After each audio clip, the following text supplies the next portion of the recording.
Okay, there's so much stuff in here. There's so much. It was overwhelming how much stuff there is here.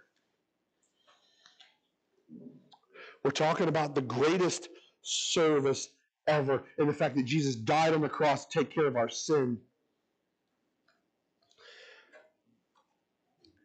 But in John chapter 13, in these first 17, 20 verses, we see part of the heart of Jesus. We see why he came. We see what he came to do. He here is laying it all out on the line.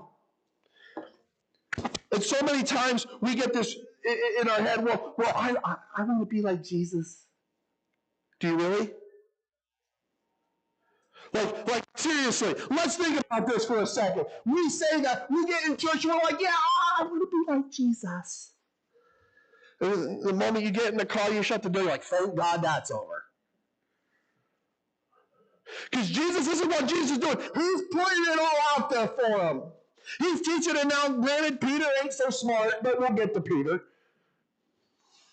But what does the servant's heart, the screen's going to be wrong a bunch today. Just deal with it. I've reworked this message in my head like 40 times, and you're just going to roll with the punches. Does that sound about like my preaching style, Judah? Okay. Here we go. The servant's heart understands the motivating factor.